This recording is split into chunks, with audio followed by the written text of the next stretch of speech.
Chapter 17 of The Eyes of the World by Harold Bell Wright. This recording is in the public domain. Recording by Tom Weiss. Chapter 17. Confessions in the Spring Glade. All the next day, while he worked upon his picture in the glade, Aaron King listened for that voice in the organ-like music of the distant waters. Many times he turned to search the flickering light and shade of the undergrowth behind him for a glimpse of the girl's brown dress and winsome face. The next day she came. The artist had been looking long at a splash of sunlight that fell upon the gray granite boulder which was set in the green turf, and had turned to his canvas for, it seemed to him, only an instant. When he looked again at the boulder, she was standing there, had apparently been standing there for some time, waiting with smiling lips and laughing eyes for him to see her. A light creel hung by its webbed strap from her shoulder. In her hand she carried a slender fly rod of good workmanship. Dressed in soft brown, with short skirts and high-laced boots, and her wavy hair tucked under a wide felt hat, with her blue eyes shining with fun, and her warmly tinted skin glowing with healthful exercise, she appeared to the artist more as some mythical spirit of the mountains than as a maiden of flesh and blood. The manner of her coming, too, heightened the impression. He had heard no sound of her approach, no step, no rustle of the underbrush. He had seen no movement among the bushes, no parting of the willows in the wall of green. There had been no hint of her nearness. He could not even guess the direction from which she had come. At first, he could scarcely believe his eyes, and sat motionless in his surprise. Then her merry laugh rang out, breaking the spell. Springing from his seat, he went forward. "Are you a spirit?" he cried. "You must be something unreal, you know, the way you appear and disappear. The last time, you came out of the music of the waters, and went again the same way. Today you come out of the air, or the trees, or perhaps that gray boulder that is giving me so much trouble."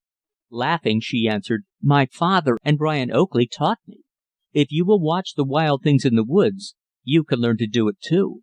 I am no more a spirit than a cougar when it stalks a rabbit in the chaparral, or a mink as it slips among the rocks along the creek, or a fawn when it crouches to hide in the underbrush." "You have been fishing?" he asked. She laughed mockingly. "You are so observing. I think you might have taken that for granted, and asked me what luck." "I believe I might almost take that for granted, too," he returned. "I took a few," she said carelessly. Then, with a charming air of authority, "And now you must go back to your work. I shall vanish instantly if you waste another moment's time because I am here." "But I want to talk," he protested. "I have been working hard since noon." "Of course you have," she retorted. "But presently the light will change again, and you won't be able to do any more to day. So you must keep busy while you can." "And you won't vanish if I go on with my work?" he asked doubtfully. She was smiling at him with such a mischievous air that he feared if he turned away she would disappear. She laughed aloud. "Not if you work," she said. "But if you stop, I'm gone." As she spoke, she went toward his easel, and, resting her fly rod carefully against the trunk of a near by alder, slipped the creel from her shoulder, placing the basket on the ground with her hat. Then, while the painter watched her, she stood silently looking at the picture. Presently she faced him, and, with an impulsive stamp of her foot, said, "Why don't you work? How can you waste your time in this light, looking at me?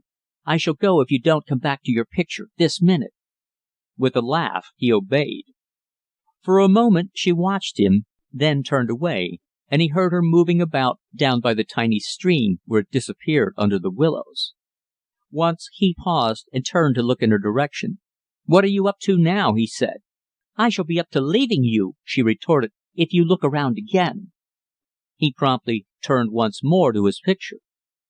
Soon she came back and seated herself beside her creel and rod, where she could see the picture under the artist's brush.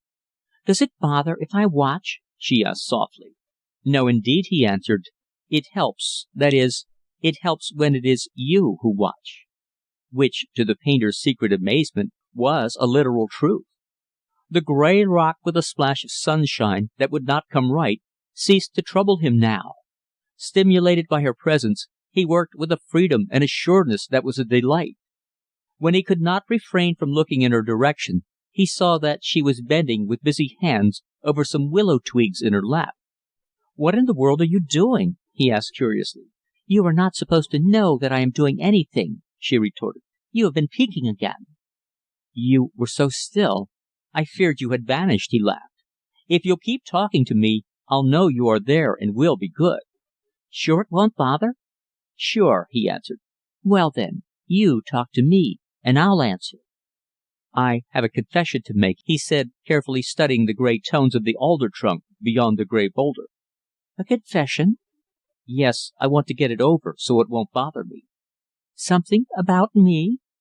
"Yes." "Why, that's why I am trying so hard to make you keep your eyes on your work because I have to make a confession to you."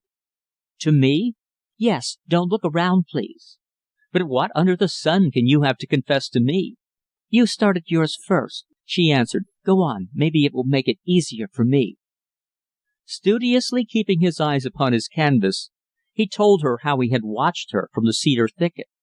When he had finished, and she was silent, he thought that she was angry and turned about, expecting to see her gathering up her things to go. She was struggling to suppress her laughter. At the look of surprise on his face, she burst forth in such a gale of merriment that the little glade was filled with the music of her glee, while, in spite of himself, the painter joined. "Oh," she cried, "but that is funny. I am glad, glad." "Now, what do you mean by that?" he demanded. Why, that's exactly what I was trying to get up courage enough to confess to you," she gasped. And then she told him how she had spied upon him from the arbor in the rose garden, and how, in his absence, she had visited his studio.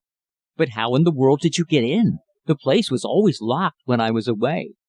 "Oh," she said quaintly, "there was a good genie who let me in through the keyhole. I didn't meddle with anything, you know. I just looked at the beautiful room where you work. And I didn't glance even at the picture on the easel. The genie told me you wouldn't like that. I would not have drawn the curtain anyway, even if I hadn't been told. At least, I don't think I would. But perhaps I might. I can't always tell what I'm going to do, you know." Suddenly, the artist remembered finding the studio door open with Conrad Lagrange's key in the lock, and how the novelist had berated himself with such exaggerated vehemence. And, in a flash, came the thought of James Rutlidge's visit that afternoon, and of his strange manner and insinuating remarks. "I think I know the name of your good genie," said the painter, facing the girl seriously. "But tell me, did no one disturb you while you were in the studio?" Her cheeks colored painfully, and all the laughter was gone from her voice as she replied, "I didn't want you to know that part." "But I must know," he insisted gravely.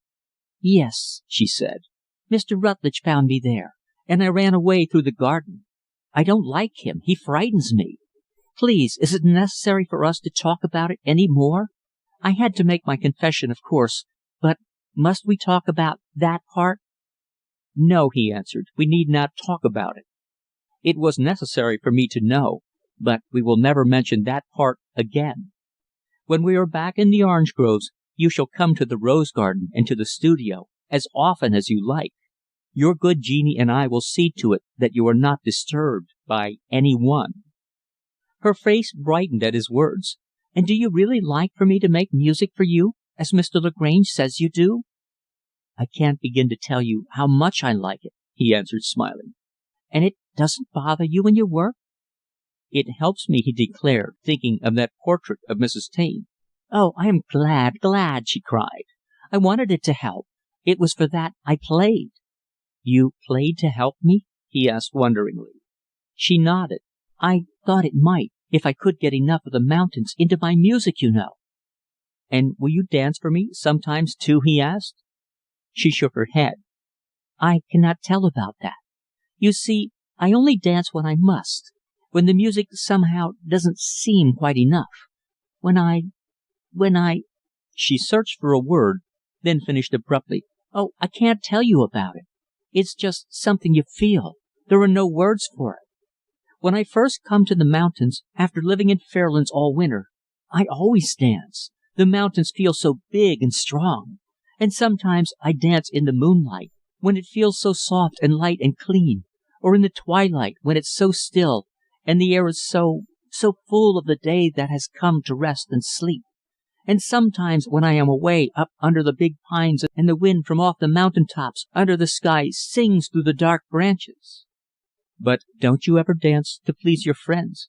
"Oh, no, I don't dance to please anyone. Only just when it's for myself, when nothing else will do, when I must. Of course, sometimes Myra or Brian Oakley or Mrs. Oakley are with me, but they don't matter, you know. They are so much a part of me that I don't mind." "I wonder if you will ever dance for me?" Again she shook her head. "I don't think so. How could I? You see, you are not like anybody that I have ever known." "But I saw you the other evening, you remember?" "Yes, but I didn't know you were there. If I had known, I wouldn't have danced." All the while, as she talked, her fingers had been busy with the slender willow branches. "And now," she said, abruptly changing the subject, and smiling as she spoke, "and now you must turn back to your work." "But the light is not right," he protested. "Never mind. You must pretend that it is," she retorted. "Can't you pretend?" To humor her, he obeyed, laughing. "You may look now," she said, a minute later. He turned to see her standing close beside him, holding out a charming little basket that she had woven out of the green willows and decorated with moss and watercress. In the basket, on the cool, damp moss, and lightly covered with the cress, lay half a dozen fine rainbow trout. "How pretty!" he exclaimed. "So that is what you have been doing." "They are for you," she said simply. "For me?" he cried. She nodded brightly. "For you and Mr. Lagrange. I know you like them because you said you were fishing when you heard my violin. And I thought that you wouldn't want to leave your picture to fish for yourself, so I took them for you."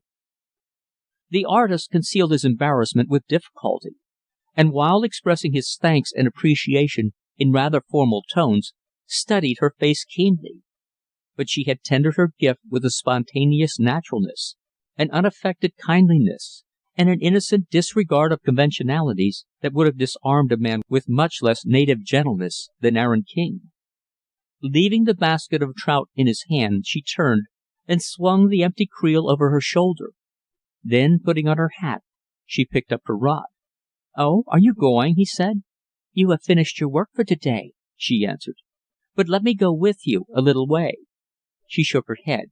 "No, I don't want you." "But you will come again?" "Perhaps, if you won't stop work, but I can't promise. You see, I never know what I am going to do up here in the mountains," she answered whimsically. "I might go to the top of old Berdo in the morning, or I might be here waiting for you when you come to paint." He was putting his things in the box, thinking he would persuade her to let him accompany her a little way, if she saw that he really would paint no more. When he bent over the box, she was speaking. "I hope you will," he answered. There was no reply. He straightened up and looked around. She was gone. For some time, he stood searching the glade with his eyes carefully, listening to catch a sound, a puzzled, baffled look upon his face. Taking his things at last, he started up the little path. But before he reached the old gate, a low laugh caused him to whirl quickly about. There she stood, beside the spring, a teasing smile on her face. Before he could command himself, she danced a step or two with an elfish air and slipped away through the green willow wall. Another merry laugh came back to him, and then the silence of the little glade and the sound of the distant waters. With the basket of fish in his hand, Aaron King went slowly to camp, where, when Conrad Lagrange saw what the artist carried so carefully, explanations were in order. Chapter 17. Recording by Tom Weiss, Tom'sAudiobooks.com.